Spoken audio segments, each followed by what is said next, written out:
I've been most people's primary physician for, 3 decades now.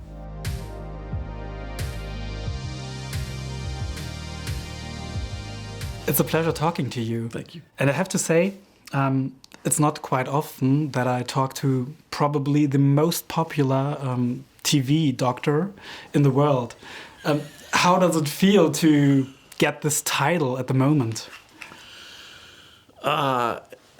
Amusing, I guess, is the answer to that. Understandable would be another answer to that. I've been most people's primary physician for, 3 decades now. You just say it. It's quite 3 decades. The ER was the beginning of your doctor life. And I'm not quite sure. I think 11, 12 years plus this special episode in season 15. Correct. But when leaving the first emergency room, ever thought about entering another one? Not when I left the first one. No, there was definitely a willful intention to avoid playing doctors and to avoid that arena for as long as I could. Traveled road, hallowed ground, and I was already battling a perception issue, having stayed on the show as long as I did, that I was, good at playing doctors. And I was desperate to prove myself worthy of playing another role, or 2 or 3. And then eventually, I felt in 2020 that there was a very important story to tell in healthcare again. And I wanted to align myself with the same guys that I'd told those stories with the first time, John Wells and Scott Gemmell, and see if we couldn't tell another very relevant story about what's happening in healthcare today. And 2020 is a very specific date. When the first season came out in the US, you mentioned that COVID had a very big impact to not only think about the Pitt, but also create it and come back as Dr. Robby, as we see him now in 2 seasons. What was it about that time, looking back and now looking at the first season and the second season and the third season coming, that you say it was not only the good choice for television or streaming, but also a very good choice to create a show like that again? I think that COVID changed everything in healthcare, and we're still trying to figure out who we are on the other side of it and catch up in a lot of ways to processing what we all went through during that period of time. And I wanted to make a show that exemplified that by having a character who probably should have retired, kept working through COVID out of need and necessity, stayed on past his prime out of habit and ritual, and now has reached burnout and is suffering from PTSD and can no longer pretend that these issues aren't relevant to the quality of his life. And I think that's very relatable. I think a lot of people experience some serious trauma, either directly or indirectly, during that period of time. And then we had to move on. We had to move on because the world demanded it, and our families demanded it, and our employers demanded it. And survival is predicated on compartmentalizing these things and moving forward. But that doesn't mean that they don't need to be dealt with and they don't metastasize and become problematic later in life, as we see so often. So this is really a look at the healthcare system today, but a character study of a mental health journey at the same time. And what was quite impressive for me, but also for medical health workers around the world, especially I can only assume in the US, is the authenticity. The story is told. When I read it right, you recreate these ER room, not only by creating a room, but also placing stuff where it has to be so you can shoot, like it's a regular ER working station. Yes. And I think that is incredible. My heart bumped up when I saw, I think it was like really in the second episode, and there is a butterfly ultra you use. I know some people in the ER in Germany, and I knew they love it to work with it. Yeah. And I was like, oh, nice, they use a butterfly, crazy. And I was like, that's really authentic. No, it's becoming a very, it's like a Swiss Army knife tool. You could use it for a lot of different things now. We have a tremendous team of technical advisors. We have a secret weapon in a man named Dr. Joe Sachs, who was a technical advisor on ER. He was a writer on ER as well. He writes on the Pitt.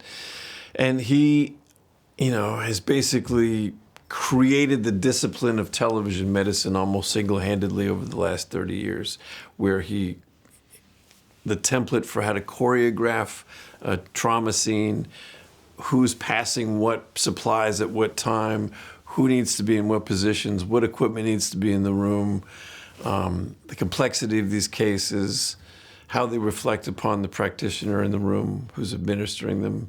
These are all things that he has made his life's career out of teaching, along with Dr. Mel Herbert and a whole team of technical advisors that are on the set all the time. That is our primary focus. How do we make sure this feels and looks as accurate as possible? And then we can talk about the interpersonal relationships in the story we're trying to tell. But the base level of credibility has to be the medicine, or they won't believe the storytelling. But obviously also the mental health state of the staff itself. You mentioned it is a very impactful time, 2020 COVID, and people had to work. They had to work, not only working, but also work in mind spaces. Looking at what you tell us, especially for Dr. Robby, focusing on his trauma, his struggle with what happened in the years of COVID, but obviously also around the whole time he is practicing.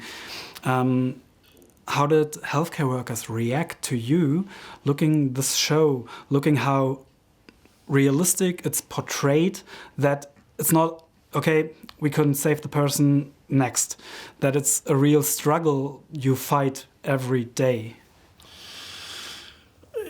Wide range of reactions, as you could well imagine. There's a joke, if you want to get two different opinions, ask two different doctors. But a lot of doctors have shared with me their reactions to the show, and they've run the gamut from feeling very seen, very heard, very appreciated for what they do every day, being appreciative that their family members now have something to contextualize what they do every day in a way that they can't always articulate.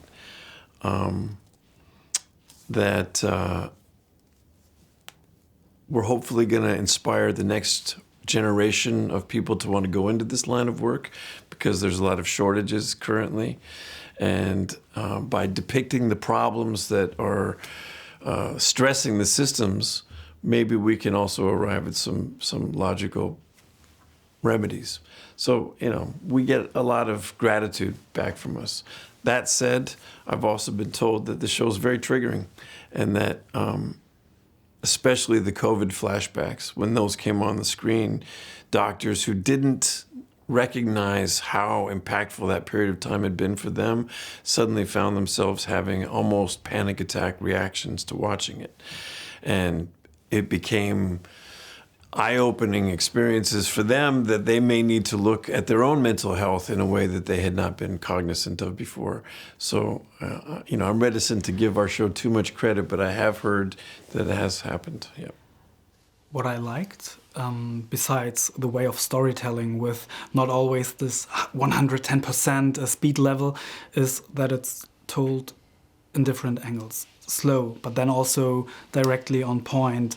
But especially the dynamics between the doctors and the healthcare staff besides it, the nurses, which is so important and often underseen, because it's like, the doctors are the main important part, but you show them as equal, depending on their field. It's sometimes more valuable. Even more valuable. I was very gratified to direct episode 6 of season 2, which stylistically was slightly a bit of a departure from the way we've depicted the show up until that point, where we've always walked into rooms and walked out of the rooms with the doctor. And the nurse has always been in the room before and after we come and go. This was an episode where we decided to let the nurses and the work that they do be the primary focus of the episode. So we let them be the connective tissue between the scenes, and we tend to be more reflective about their point of view in a situation than we are on the doctors in the room, which was a wonderful way of honoring that group of workers and their experience, and reinforcing that these are team efforts. These environments are successful when lots and lots of different people from lots of different backgrounds work well together. You mentioned the episode you directed, and earlier we talked about the Swiss Army knife of medicine, but you are like the Swiss Army knife of the show. Executive producer, lead actor, writer of several episodes, and now also definitely director. How much fun and also pressure is it for you to bring in yourself on so many different levels? It's the most fun I've ever had. It's the most engaging and exciting work I've ever done. I love all these different disciplines. They're all opportunities to work with different groups of people and to be a storyteller in a slightly different way. They're all, sides of my own personality. Writing is a very, as I'm sure you know, isolating experience. You can have all your research and all your notes, but at the end of the day, it's just a blank screen and your own resistance to your own talent that makes the difference between success and failure. Directing is so communal and so collaborative. It's really about being more of a cheerleader than a leader, and inspiring people with an idea that you hope will germinate, and they will bring you back something exponentially greater than what you were expecting. And acting is purely interpretive. It's at this stage in my career anyway, going to work with the confidence of a musician approaching the orchestra pit and not saying, oh God, I hope I can play tonight's piece, but how are we playing tonight's piece? What are we going for? What's the mood? How are we elevating it, interpreting it? It's the higher level of execution that I'm interested in. So each one of those are like alchemy to me. And the more that I play with them, the more, like chess, you realize how much more there is to learn. And that engages me even more. Slowly coming to an end, because I know our time probably is running out a bit. First, I want to talk with you about the award season. It's a great year for you. That's the lowest form of saying it. Yes. You're about to make history, maybe, knocking on wood somewhere beneath or close to me, here. It could be an award season sweep for you, winning the major lead actor awards for television in a year, never done before. Anytime thinking about the fact that you can be part of television history in this way? No. I mean, to be honest, no, not really. Except in like those fantasy moments when you think, wouldn't it be great? But those are sort of, I don't want to call them adolescent fantasies, because I think aspiring to be validated by your peers is a very noble thing, and the validation I've received has been extremely humbling. But when you do it as long as this, you know that sometimes work that you think is worthy goes completely unnoticed. You see other work that you're not sure if it's worthy go completely, is revered. You realize that these are more contests to reward the publicists, who have worked and campaigned for these things. And I'm not taking anything away from the impact the show is having, but I'm just downplaying the personal aggrandizement that this moment seems to confer upon me. I don't feel that way so much as I feel like I'm part of a very collective effort, and I've been singled out, slightly unfairly in that regard. there's an award that's coming up, the Actor Award that the Screen Actors Guild hosts. It's the only ensemble trophy given to a show.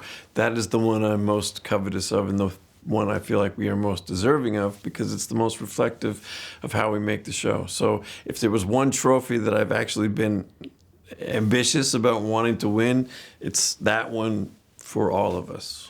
But looking at you personally, which honors you more? These potential award season sweep, or when I read it right, the unofficial best dad in the world award you got from your daughter? I just showed the last interview of the photograph of my trophy that I got from my daughter. By far, in a way, the greatest accolade I've ever received. And similarly, you know, my son is 23, my eldest daughter is 20, and my youngest is 10. And I'm watching them enjoy this chapter for me because they've seen how hard I've worked, and they feel that this is a reward that, you know, validates not just me, but hard work in general. That if you put your head down and you just keep trying to get better at what you do and try to be a decent person, the world turns in your favor. You know, it's an ending that very few people get to experience, especially for the second time in their life. And it's extremely gratifying to see my kids experience it with me.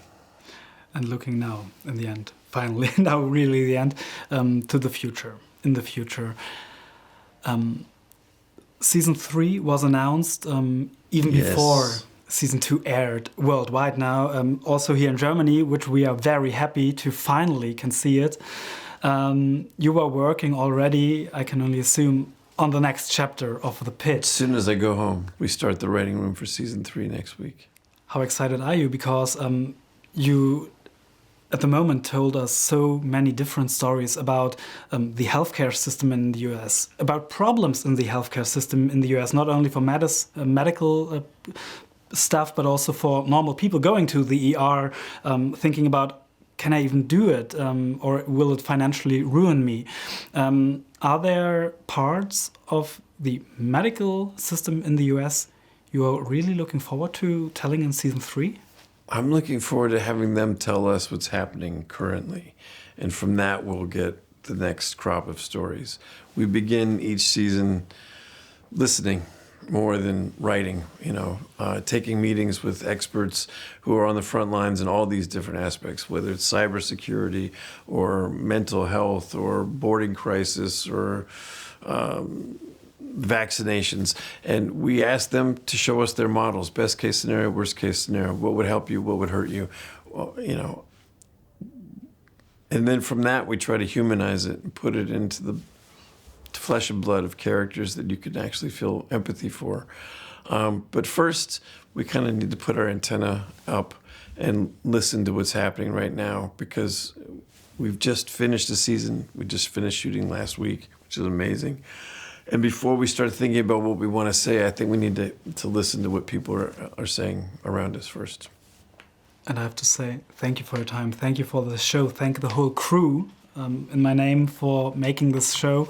I think it's really impactful. It's one of the best storytelling ways I saw in a long time, with these 1 hour, 1 hour of the shift style. It's a pleasure. It was a real pleasure talking to you. Thank you so much.